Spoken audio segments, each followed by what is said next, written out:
All right, it is 1 minute after the hour, so we are going to begin at least with our pre-conversation business. So many of you have joined us before. Some of you are joining us for the first time for a summer series conversation, but let's get things started. My name is Matt Reichert, and I'm the Director of Outreach and Engagement for GIA Publications, and we're really glad to have you with us for Friday of week 4. This is our 20th installment, our 15th conversation of our 5 weeks of summer series. Again, it's great to have so many of you join us again.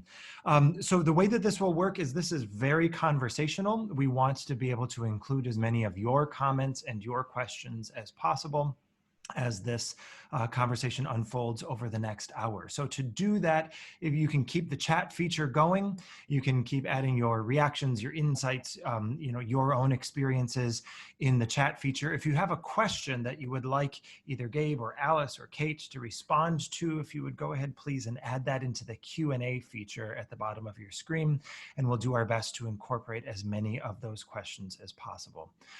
One other quick note, we are recording this session, so it will be available later for you to view if you want to go back and watch something again, if you have to hop off a little early, or if you want to share it with any members of your own music ministry, your parish, your school, your friends, or your family who aren't able to be with us live today. You can share that link with them after the fact, and we'll make sure to direct you to that in the follow-up email that you'll receive. So with that being said, we're going to go ahead and allow the panel to introduce yourselves. We're going to start with you, Kate, if you wouldn't mind. And then just because this is the order that you appear in my screen, Kate, if you wouldn't mind introducing yourself. And then we'll hear from you, Gabe. And then last but not least, you, Alice. And then we'll hop into the conversation. So Kate, take it away. Happy to. I'm Kate Williams. I'm the Senior Managing Editor at GIA Publications. So honored and a little bit geeking out to be here with Gabe, Huck, and Alice Parker. So, Gabe? Yeah, I'm Gabe Huck, and living now, Teresa and I, in Harrisonburg, Virginia, and retired, but doing a number of projects. Great. Alice? I'm Alice Parker, and I'm living in Western Massachusetts, very much in the hills, enjoying the pandemic from this idyllic spot, and very much on my usual kind of schedule of composing and writing and dealing with correspondence, and really missing having students here and having choir rehearsals. But there are still many ways to make music, and I'm enjoying many of them. Thank you. Awesome. So you guys, Alice Parker is with us. I'm so excited. We're going to talk about all kinds of things today, not least of which is The Gift of Song, Alice's brand new book that is still hot off the presses at GIA. A beautiful, beautiful book. But I was hoping that before we get into the book, we could hear a little bit more about the two of you, because I know, Gabe, you were a big encourager for Alice to get this book to us, and that the two of you have had a long and enduring friendship. And so I'm curious, and I'm sure the people gathered with us are too, about how you came to know each other, how you kind of encountered one another's work, and maybe what are some of the things about each other's work that has inspired you, challenged you, changed you? A little bit about each other. How do you know each other? Shall I go ahead? It has to start. Yeah, it has to start with Gabe, because it was Gabe's book that made me respond to it. So, right. Gabe, your first book. This little book, published by Liturgy Training Publications, How Can I Keep From Singing, of course taken from the hymn by that name, the song by that name, was something I came to write when I was director at Liturgy Training, and did so because as the liturgical renewal was going on, and my concern was mainly with the Catholic Church, but others also used our materials from there, and seeing how though many songs were being written and many songs were being put into hymnals and so on. The element of song and of liturgy weren't blending all that well, at least in my experience in church life. So I wrote this little book, and about the same time, it would be the late 1980s, I think, early 90s. Alice, I got to know Alice because I think when she came to Chicago to direct the annual choir festival, or I can't remember if that's what it was called, but and her way was so, I thought, in step with what I was trying to say in there, but I had never heard anybody else saying some of it. But Alice read it, and then we talked, and said, "You need another book." And we got one called Melodious Accord. This is the first edition of it as it came out from Liturgy Training Publications in Chicago. And I don't know, after that, we just worked together on mainly some work that Alice was doing, and she asked for comment on, or especially once we were living back here in the East, we visited quite a few times in Massachusetts in between, and that's been very wonderful. We never ran out of things to talk about. You don't need to worry about this conversation keeping going. I love to feed Gabe a leading question like, well, how about this Requiem? I was brought up New England Congregational, and the whole idea of the Dies Irae was very much not part of my background. So I said, what is that? So he came and gave a talk to a gathering that we were doing, and he started out with, well, what are we going to do with the body? And you go, and all of a sudden you're back at the beginning. And Gabe kept taking me back to beginnings and anchoring my somewhat scattered thoughts. And we just absolutely never run out of things to talk about. We can argue about almost anything. Oh, perfect. We should just pose topics and have you debate at a timer. Oh.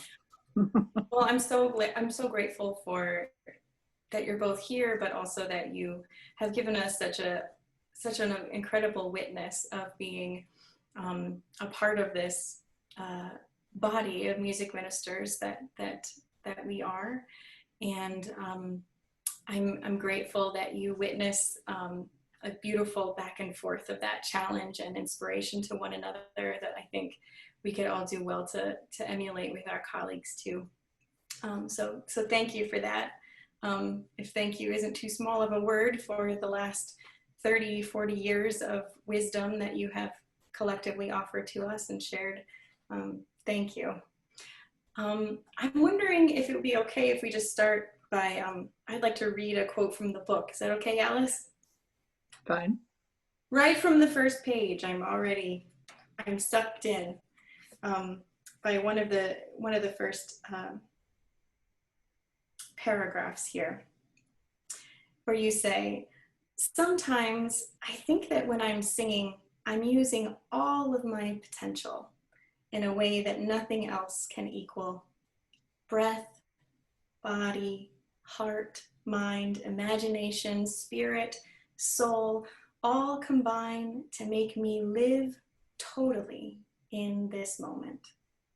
I'm listening to and sharing with other human voices, free from all the stress of everyday life, released into a zone where there is no barrier between us. That, to me, from the first page of this book, my imagination is alive. It's clicked on.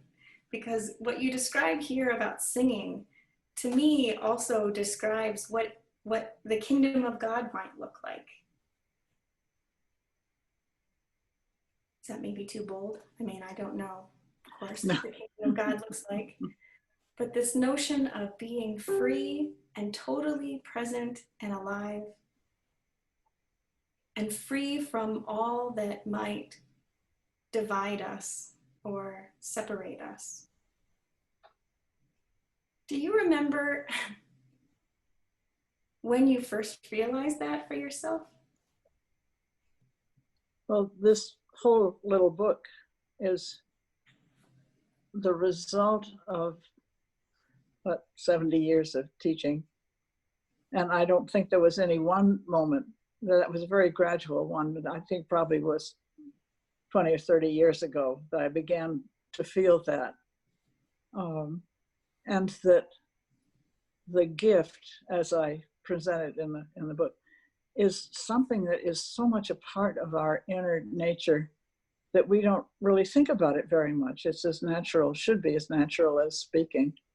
I just had my 4-month-old great-granddaughter here, whose name is Luna, and I kept singing to her, Luna, Luna, here's a tune for Luna.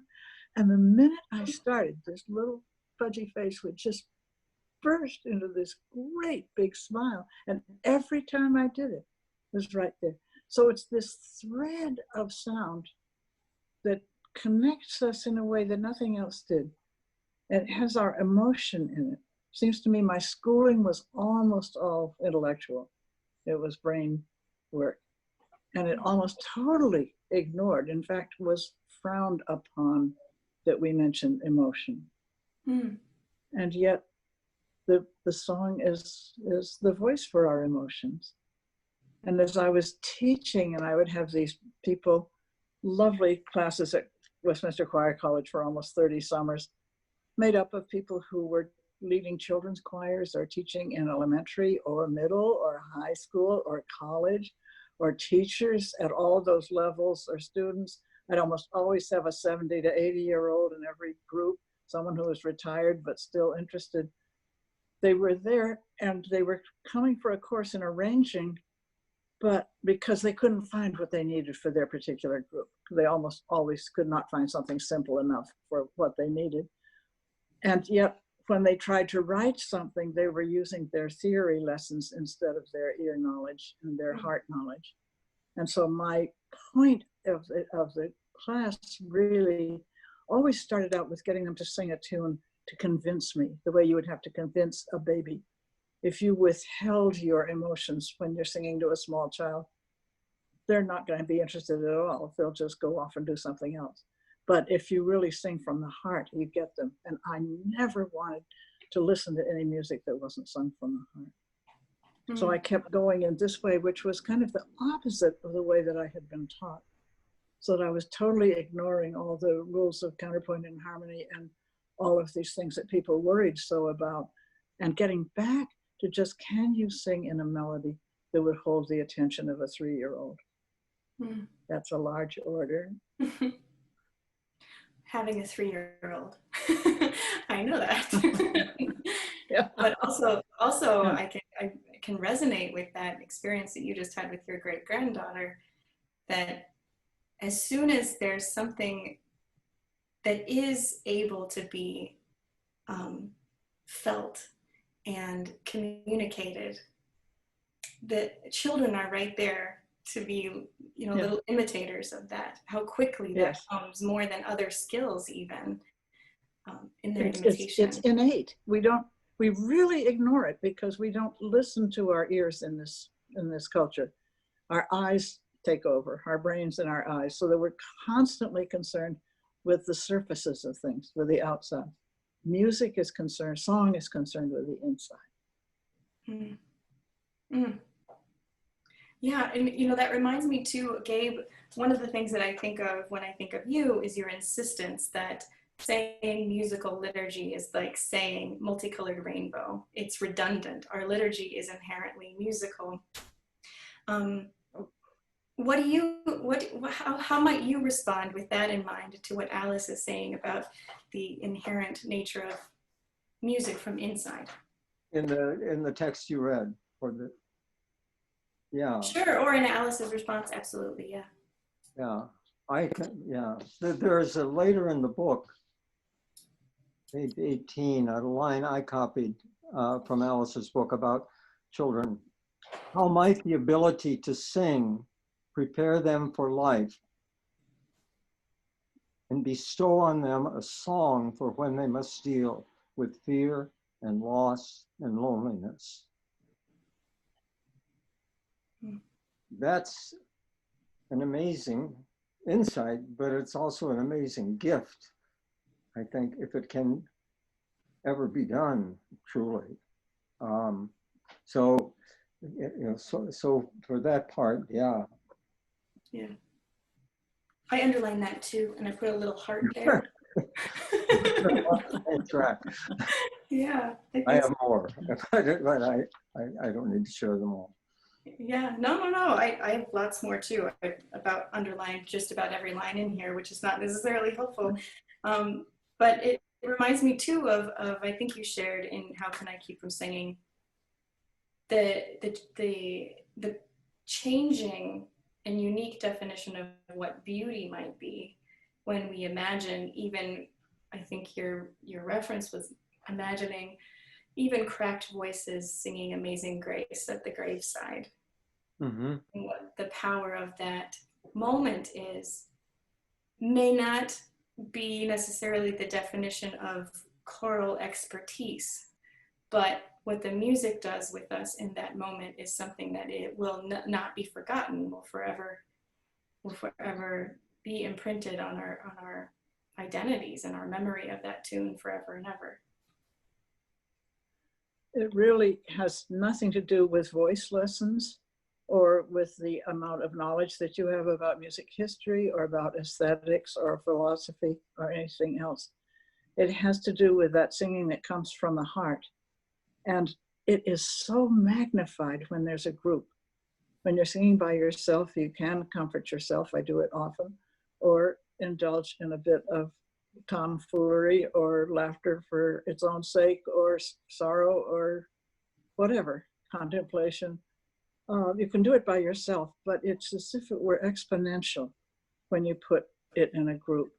And the thing is then, well, somewhere I think in the book, I talk about my concept of teaching, which is that my mind is a room with lots and lots of little boxes in it, little drawers that could open or doors that it could open. And when I start one emotion, I have to look in your mind and find that corresponding box in your mind and open it. Because only when those two boxes are open can that kind of communication take place. Mm-hmm. And when we have a whole group singing, really listening to each other, then you have a whole group who are open in that way. They are really listening, and they're not singing in a way that overpowers it or hurts it in any way. They're all just contributing to this one sound, like a whole bunch of small streams contributing to a river. And the motion of it stirs up an energy which is going to keep moving till it gets to the sea. And the sea is home or heaven or wherever the end is in your most wonderful dreams. That the music is a means for uniting us in group expression that cannot be reached any other way. Let me change that to song is a way. Song that comes out of our human throats, not even using an instrument, wonderful as they are. So that right now in our pandemic isolation, we're so missing the getting together to play instruments together and to sing together. But that's not what the basic experience is, that making music off of the page. But the family model, the individual model, the mother and child, parent to child, grandparent and grandbaby, is the basis of it. And it's the real basis is so far below what we teach in school when we talk about harmony or theory or something like that. That's all head music, and it's wonderful, and I love to talk about that, and I'll argue with people up and down about it. But that's not the point. The point is, can you sing this melody in this very simple way? And as if all of the world of music is contained in this melody. And to go on one more step from that, and then I'll shut up. As if each melody is like a plant. It's one of the seeds that God has given us. And it has a way that it can grow if it's planted in the right soil and gets watered and sun and whatnot, and can grow and flower. And every song is like a seed, and every time we start to sing it is a new possibility for its flowering. And it's not going to last any more than the song itself lasts. We have this thing about publication, kudos to GIA, but we think we need to have it last. But this is much closer to the Navajo sand painting or something, or cooking, any kind of cooking. You don't frame your dish and put it up on the wall so you can look at it. You eat it and enjoy it, and then the recipe is there to make again and enjoy. And that's what song is. So that every time we start again, even from one day to the next, it's a new beginning, and it will take a different flowering. It'll sound different. That is so beautiful. I know a lot of our people who are joining us today and who are a part of our music ministry family are really missing that experience of singing together while we're all stuck at home. So there's a question here already too about what do we do about that? And also a little bit more, forward looking, what might it mean that we'll have this collective, part of our history where we've been unable to join our voices together?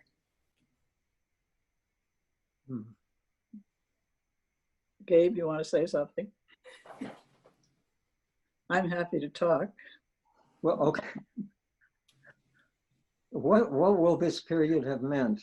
I guess it has so many dimensions to it, and I haven't thought about it just in that way. I think probably a lot of people who are isolated are at least hearing, if not singing along on a lot of music. It might not be the music of their Sunday or Friday or Saturday worship, but it's music, and it seems like you're making this effort here at GIA to reach out to people.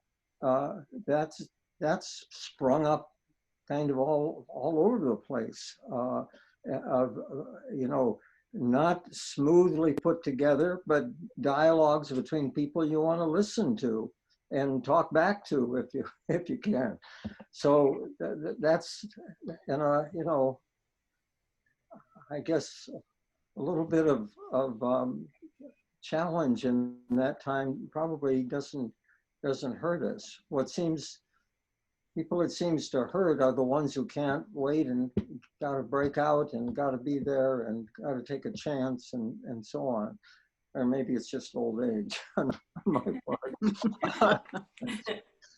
Oh, I think it shows us one of the characteristics of our particular ways of making music now in the society, which is so concerned with big groups and great big pieces and great big expressions. The great pieces that we all just venerate and love, the B minor Mass and the Beethoven and the Brahms and all those beautiful pieces. Those are very much part of our culture. If you start with the mother and the baby as the thing, as at one end of a spectrum, and put the full symphony orchestra and symphonic chorus at the other end, you see this huge difference. But we've almost lost the mother and the baby in our society because we are so focused on this big thing and these big pieces that get done over and over and over again. And then somewhere in the middle of that is the stream of pieces that keep getting published by middle level composers and hymn writers, poets, who provide the daily material for our church choirs and our school choruses. And there's a huge amount there, and which is perfectly wonderful. But that is all paper. That is all music which is committed to paper. And therefore, there's that whole aspect of learning music that says, well, in order to make music, you have to learn to read music. And then in order to perform, you have to do what's on the page. You start with the page and then go on. And almost my whole life, I've tried to say, that's not enough. And we've got to get rid of the page and get back to what you can do by yourself. So for all those choir singers who are missing singing with a group and think, well, what can I do by myself? I cannot sing soprano, alto, tenor, bass all by myself, which is probably fortunate. But you can. What can you do by yourself? Take your phone and record yourself singing something and then listen to it and think, is that what I would like to listen to? What, am I really expressing that song? Am I saying that word so that it would hold the attention of a little child? Am I singing this melody to allow it to flower? Am I really making the lilt of the rhythm going? So that you start examining yourself way back at the beginning. And then if you've got one other person with you in your isolation, duet. Chamber music is what we'll come back to. Chamber music, again, is the small room, small group of singers, maybe 4 singers or 5 or 2 or 3, not singing necessarily parts, making up music. And maybe a couple of instruments thrown in, so that we're back in the small room instead of the huge auditorium or the cathedral. We're out of that big performance, big publication, big performance area, and back in the home, in the family. I'm so glad you talked about that, Alice, because I mean, as I think about the domestic music making or music making in my own family, I have 4 young children, and I think about the compartmentalization that I have unknowingly, we as a family, as parents, as a society, unknowingly have allowed, where their participation in music making is oftentimes, when we go to our church, when they're in music class, when they do something at their school, but we've allowed that compartmentalization. We don't have the type of domestic music making that my grandparents growing up in central Minnesota, everybody had a piano and would do family sing-alongs, and that's a thing we've lost culturally. But more importantly, it seems like, at least, and I'm speaking for myself, we've lost that practice of and the importance of domestic music making. And I think about my children, the oldest of whom is 9, going to be 9, and how different their experience or understanding at those formative years of music making will be, because they won't have that experience in their schools or their churches, but also the opportunity for them to have this experience of domestic music making that can be so formative and transformative. It's a real opportunity, but I have to myself have to get over the compartmentalization. Yeah. Right now is a wonderful time for us to recalibrate, just think back, because otherwise, if the opportunity is there to keep on the way we've always been doing, of course we keep on the way we've been doing.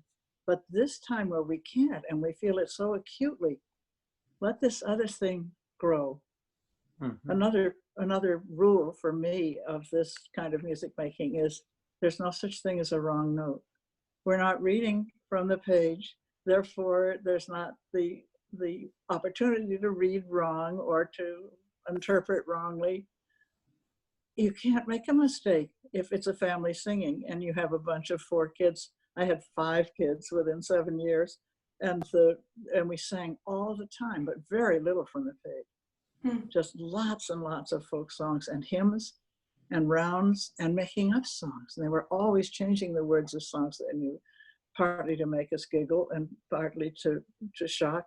But it was lively, and it was music.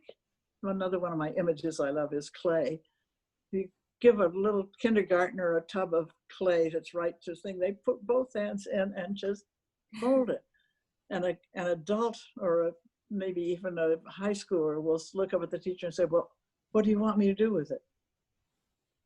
You don't hesitate. We have within us all of that stuff for music making. Mm. And we don't let it out because it's kind of been boxed in by the page for 500 years. Yeah, Gabe, I think I'm hearing a lot of, connections to your By Heart project that you did with Tony, and Tony's here too, so you can chime in if you'd like to, T. But that the By Heart collection, which is basically saying exactly these same things, that none of this lives on a page, it has to live here. And when it lives here, we can more fully be present in the ritual action, which is, it is meant to be partnered with. And I'm just wondering if you might talk a little bit about that collection and how that came to be. The By Heart? Yeah. Yeah. Well, it came about to be when I was a member of the community at St. Nicholas in Evanston, and it did liturgy very well, but nothing kind of was becoming by heart in a way. And Tony Alonso was the music person there, so we went to work on how could some of those things be by heart, be through a season at least. What you know, and your part is the refrain back and forth, the assemblies part, but it's quickly back and forth. It isn't a long listening and then you get in.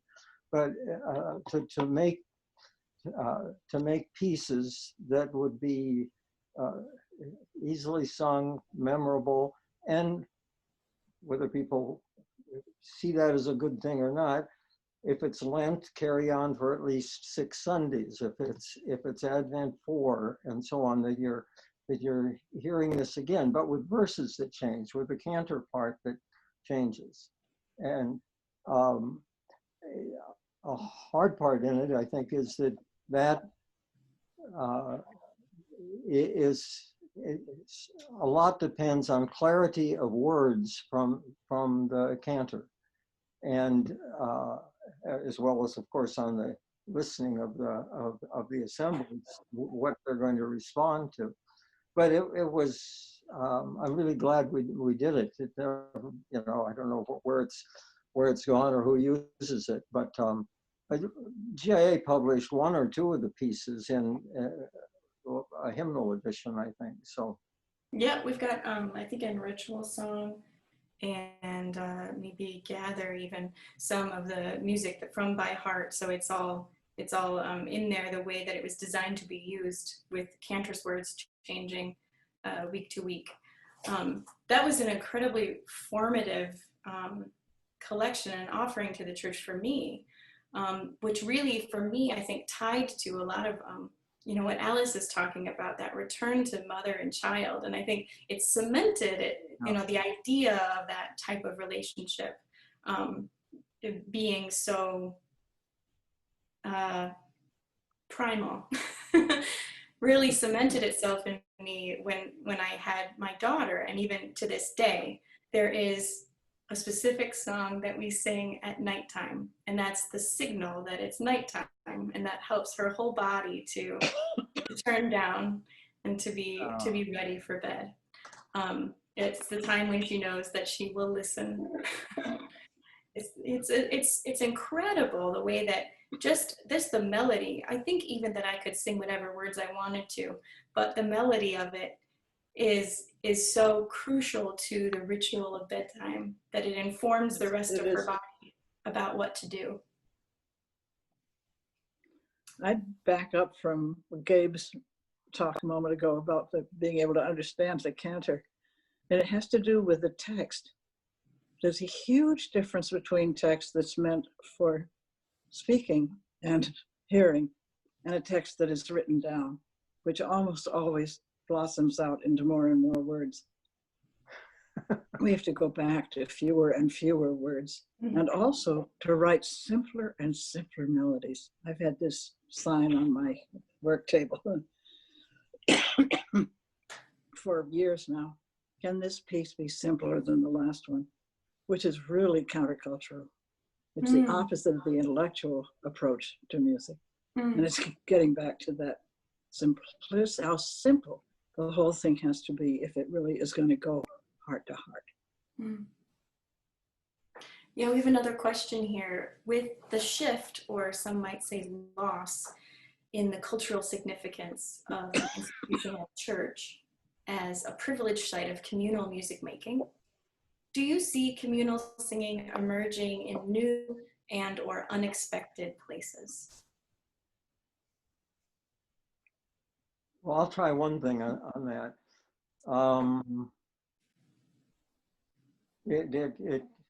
We went up to Washington, D.C. 3.5 years ago on the day after Trump was inaugurated, or whatever he did, with the Women's March. And it was huge. I mean, I've been to a lot of things in Washington. This was really, really big. But the singing at it, the refrains, the things back and forth, and nobody had a script of any kind. But chants, some of it, you know, more of the spoken or loudly spoken piece. But and I think that may be happening in different localities in these past, especially in these past 3.5 months now, with the young people especially taking to the streets and not putting it aside, not taking no for an answer. And you know, somewhere in that some music is springing up that will be remembered and will maybe set things right in some way. Not much time, but yeah, I think some of that is gonna go on. It's hard in this culture because your ears, I mean, people's ears on the streets are often clumped with some kind of music that's being pumped into them. So yes, when you make right. songs, I don't know. Yeah. We're just so used to having the band or the chords or the written down kind of thing, so it's all nice and tidy. And actually, if you start with just that spoken chant in the street, leader and responders, and it's so easy, or the primal image, of course, for me is the black preacher and what goes on in a black church when the sermon goes and there's a little tiny refrain that comes from the congregation, and pretty soon that's a full-fledged thing that you can't possibly write down. It doesn't make any sense to write it down the way it happens, but it happens because it's so organic. It grows out of itself and it continues as long as it has to continue, and then it turns into something else. And the next time you do it, it doesn't have to be the same at all. We have this big thing about having it the same. But I think we are, because we've been so limited in our kind of harmonies, the 1-4-5-1 kind of guitar chord song, for so long, because we've been limited in harmonies, and because we have been in serious music, more and more interested in what goes beyond harmony and counterpoint. And when you get off into texture and into incredible mood paintings and or incredible intellectual exercises like fugues and double fugues and upside down and backwards fugues, which is totally intellect. The farther we've gone from that, the farther we've gone from just plain melody. When I was a teenager, it was the 30s and 40s, and the pop songs from then have turned into the standards because there was such one gorgeous melody after another. Our pop music over as I look back over the 20th century, it felt as if melody itself got less and less important. till we're down to the kind of rap songs that the kids do with this marvelous rhythm and marvelous dexterity with words, with playing with those rhymes. And Hamilton, the kind of thing that happens there is just marvelous. But we don't get soaring melodies. And that's what the spirituals give us over and over again, is soaring melody that feeds our voices. We learn how to sing from singing those melodies because the melodies pull it out of us. So it's no wonder that our street chants are not particularly melodic now. We're 3 or 4 generations away from that as a natural form of outdoors expression. But it can come back. It's like music. I often say this to people that are pessimistic. Music is much bigger than we are. There's no way we can stamp it out. The birds are going to sing. The possibility of song is always there. As long as there's vibration anywhere, it's there. And so it's up to us to tune into it. What does music ask of us in this time right now? How can I participate? What can I do to spread this love of music and this love of melody? And I go back over and over again to folk song from all around the world. And there's millions of them. Make up one. If you want a quick example of the simplest of street songs from that people take, and wherever they disperse to, they take it with them. Teresa and I'll do it. Whose streets? Our streets. Whose streets? Our streets. Whose streets? Our streets. There you are. That's a whole symphony. Get the energy in that and the tossing a ball back and forth. Then the next question is, you're going to introduce one more word. What word is it? And where does it come?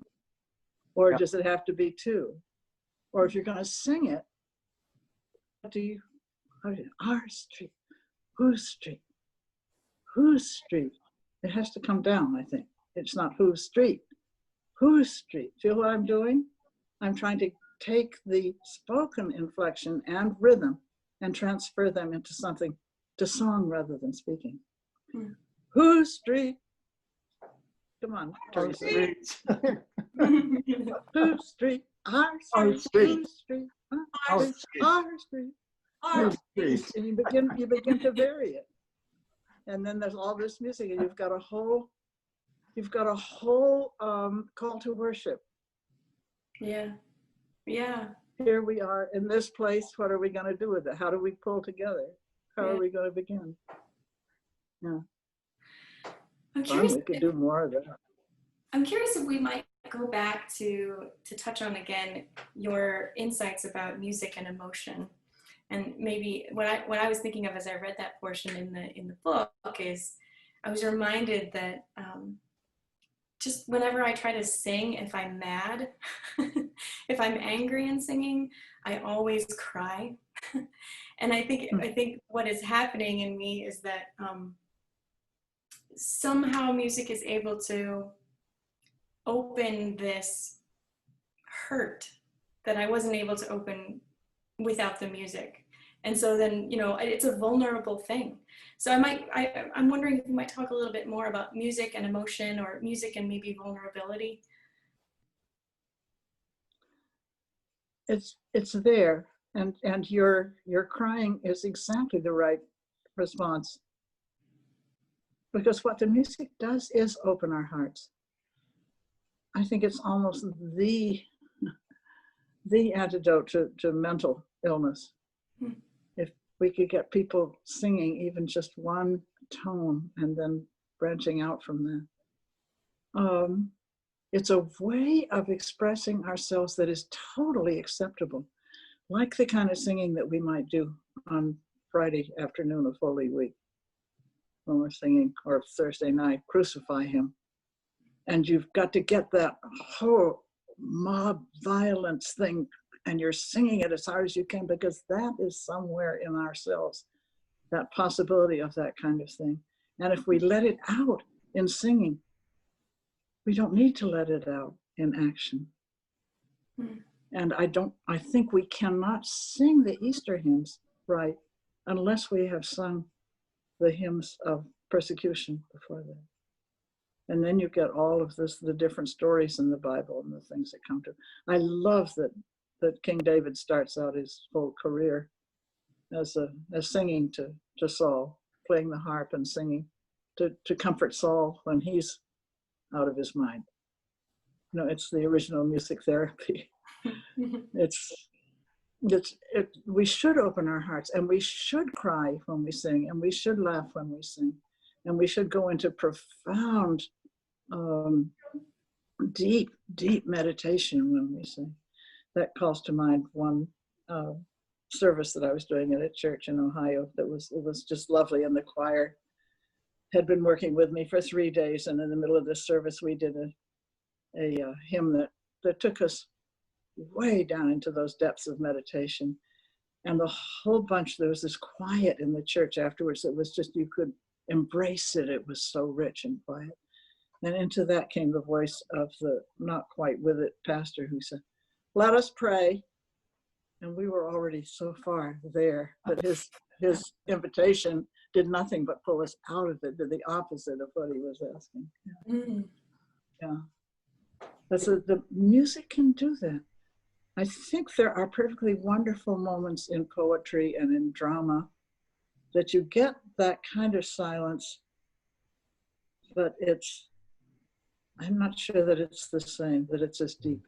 It's something happens when we add pitches and organized rhythm to text. And I've never been able to put my mind on it. I can intone what I'm speaking. I can sing it on one tone, and that's the first step into the music making. But it really doesn't become more until I bring a little bit of melody into it and go up on an accented syllable and come down at the end of a phrase. And you can feel the plant beginning to grow. It's as if it's coming from inside itself and opening out. And every composer reacts in a different way to that. So there's no limit to the way that plant can expand or grow, or in the hands of the voice of a tiny child. Or I was going to say earlier, exactly what I do with small children is exactly what I do in the old folks' home, which is to sing a melody. I don't try to teach it. I just start singing. If they know it, they may want to sing with me, and it doesn't matter how it sounds. Funny to say that. Doesn't matter how it sounds, as long as the intent there, we're honoring the song and we're keeping it going. So at both ends of the spectrum, the thing is the same. And then there's whole, paragraphs, chapters of things that we can do in between with different levels of raising group song to huge heights and coming back down off of them again.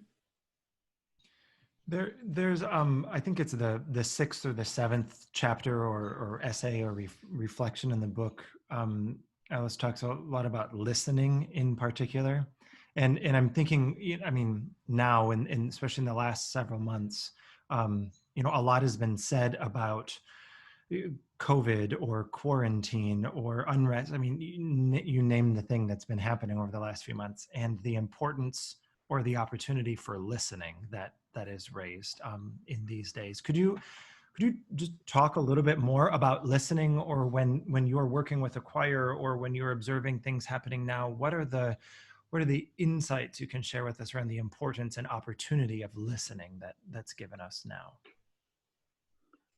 I think it's very basic. We live really in a visual generation. That all of the things that have to do with sight and training our sight to appreciate different colors and different shapes and forms and different kinds of movement within it.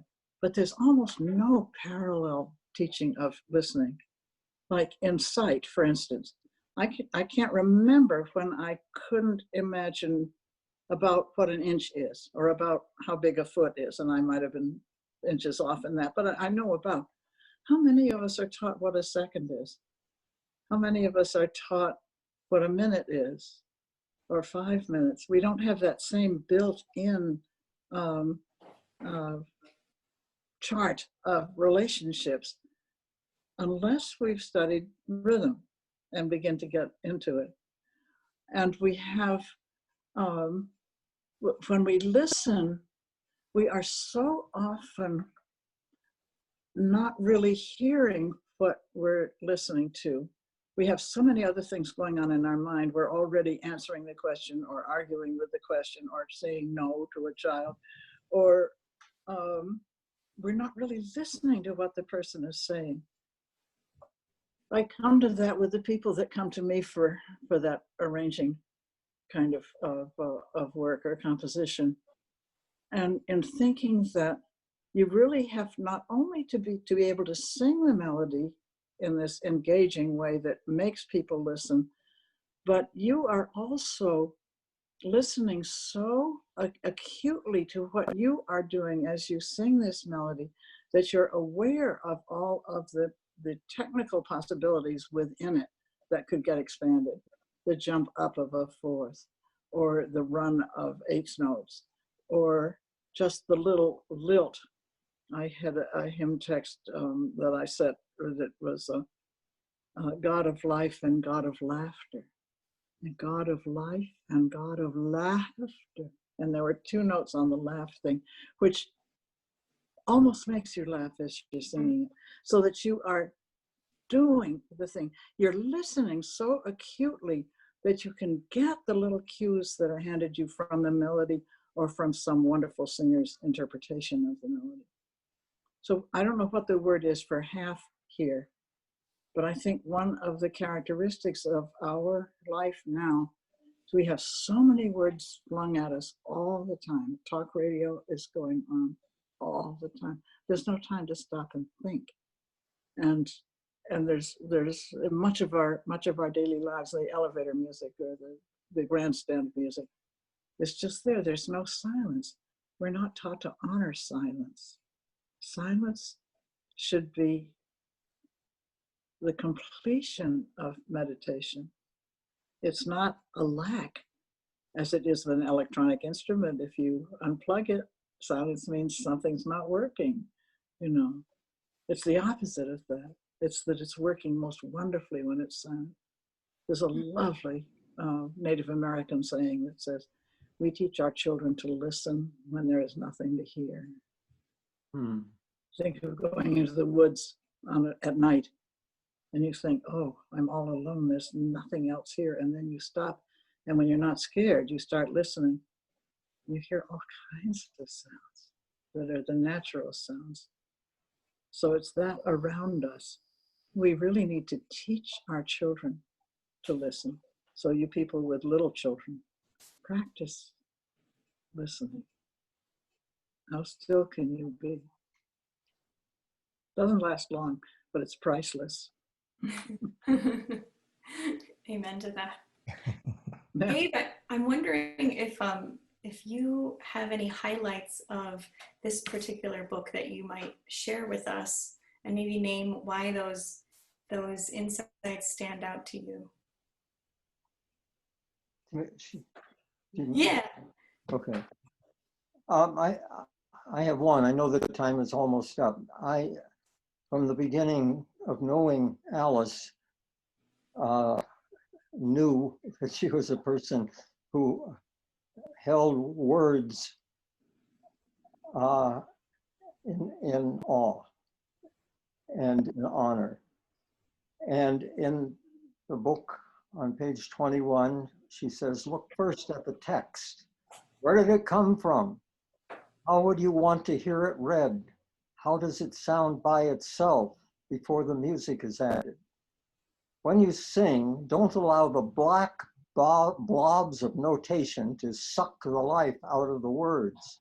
Celebrate the artistry that lets the words shine through the surrounding tapestry of music. Rejoice in the power of the words." Now, we all know that words can go astray at times, but that's not the biggest problem. The problem is we have learned just not to pay attention to them. Just, you can sing them, you can say them, you can shout them, and not know what you've dealt with. And to me, a constant concern that we honor words, and if use them honorably, maybe that's what they're waiting for. I don't know, but that piece on page 21, and it comes up a couple of other times in the book also. I think, will people listen to it, or will they read that paragraph and think, oh yeah, okay, read it, folks. Mm-hmm.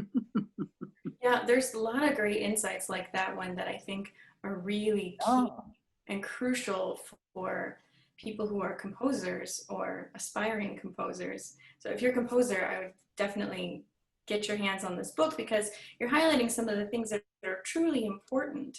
And I think as an editor, when I see other people, I'm a part of a couple of groups of composers who are offering each other feedback and critique, and I see how much time they spend on things like parallel fifths and misnamed chords and leading, notes that lead the wrong way in their voice leading. And what I really wish they would spend time helping each other out on is this a good idea? Does this sing well? Is this going to last? Do you have something to say here? Can you say it well? And do you want to say it? And sometimes I think composers get really weighed down in that the technical, the intellectual exercise of how does this look on paper, when they haven't, I think, done enough work on how does this live. It's so much easier to teach the page values than the heart values. Yeah. And the other trouble is that we can't grade the heart values. There's no way that you can tell a 3-year-old, a third grader, well, I would never do this. You can't sing, so you just stay quiet. Who am I to tell somebody they can't sing? Yeah. We want judgment and we want evaluation. And this is way too primal for that kind of around the edges evaluation kind of thing. Yeah. So I know that we're ending, or we're coming up to the end of an hour together. And I wanted to make sure to ask you both before we leave. This is a little bit broad, so take it whichever way that you would like to, but basically, what difference would it make if we were to look at the gift of song through the lens that you see it, Alice, through the lens of it being a heart value and coming from within, and less about the page, not at all about the page actually, about how it lives and breathes? What difference would it make to us as individuals and to us as a community of believers, or as a community? I think it's the countercultural thing, that getting music back into the individual and into the home, into the family, into the community, the neighborhood, the small church, where maybe there isn't a choir and the congregation is the choir, or where you have a small group that can maybe sing a familiar hymn and other people can hum along if they want. But it's getting music back away from, in a way, the professionals, from the teachers of composition and the teachers of singing and the aestheticians that want to philosophize about, well, we live in a turbulent century, therefore the music should be turbulent. All that has nothing to do with the primal mother-baby relationship, or the birds in the trees relationship. The singing should be and could be just that simple. And we're rescuing people back into their own sphere of excellence and competence and value as human beings in their relationship to one another. instead of all these other things that tend to separate us so quickly. Certainly listening more to each other, basic, deep listening would be a godsend. Could we get 5 minutes of listening into each hour of broadcast? Whatever.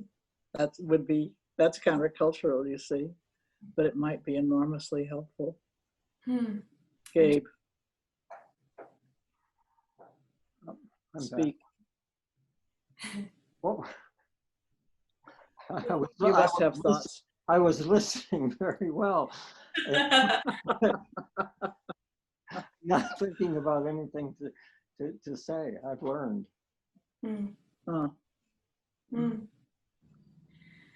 I am so grateful for the two of you and the wisdom that you've shared here, and of course over the legacy of your careers is something that will, I think, continue to unfold for years and decades to come. I treasure you both, and I'm so grateful that you've spent the time here to be with us all. I'll be watching this this webinar back for sure, because I need to do some more listening and reflecting on it too. But just thank you. Matt? Well, and thanks to you, Kate, for leading us through the conversation and keeping Yes, us keeping us moving here through this really important topic. For those of you who are joining us live, or those of you who are watching this video later, we'll share links to where you can find the book. You can find it on GIA's website, but we'll give you that direct link. Next week is week 5 of 5 weeks of summer series. We have another 5 amazing conversations coming up before summer series wraps. So please keep an eye out to social media and your email for what those topics will be and links to register. We hope to see you there in another conversation. But thank you all for joining us. Thank you, Gabe. Thank you, Alice. Thank you, Kate. Welcome. Have a wonderful weekend, and we'll see you all in another conversation soon. So thanks. Have a great weekend. Peace. Bye-bye. Thank you. You too.